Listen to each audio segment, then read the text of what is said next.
The Cold War was a spread of ideologies and confrontation that led to many conflicts. Some of them are very popular and we talk about them every time, as the Korean or Vietnam War, the Arab-Israeli conflict, etc. But now I would like to talk about a conflict that Crozier mentioned in his article, The New World Disorder, that it's important and it's in our continent and nobody talks about it. The consolidation of the Colombian cartels and how they started being guerrillas. Colombia nowadays lives under a bipartisan democracy, liberals and conservatives, and it has been like this since many years ago. But in 1948, a conflict, an event happened that led to a big conflict: the murder of Jorge Eliezer Gaitan. That meant to the Americas that the USSR now were trying to invade their side of the hemisphere. This was very dangerous for them because they were now very close and, well, they could cause many problems.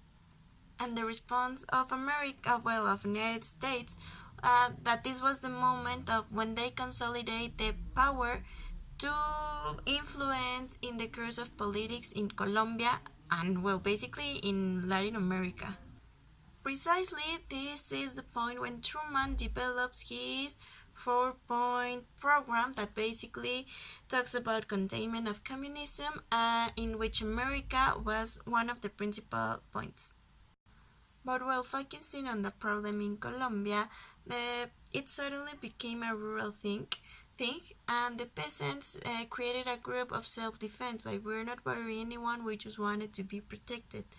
And they also adopted communist ideologies, so they didn't follow anymore any loyalty to the state. So they managed to live on the high part of the range without bothering anyone. They were organized by themselves, and they were led by Rafael Rangel and Eduardo Franco. These guerrillas had a big development, and they grew a lot, that in 1952 the number of men that were armed were between 35,000 and 40,000, and this meant a real danger to the regime, provoking maybe a social revolution.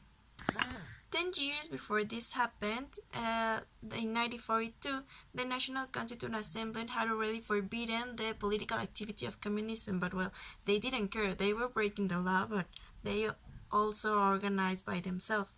And on the international context, this was characterized by, because they were inspired by the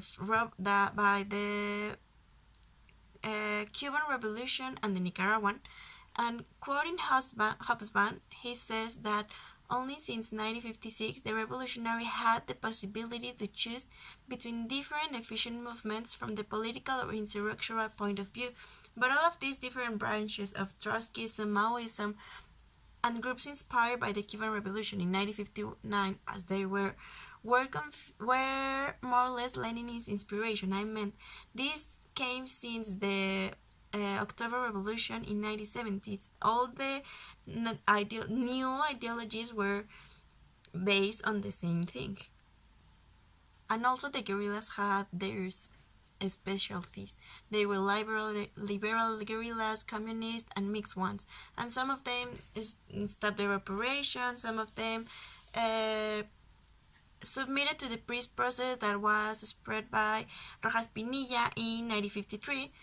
But in the mid-60s, armed operation appeared and assumed the character of properly communist, and they were openly confronted to the system.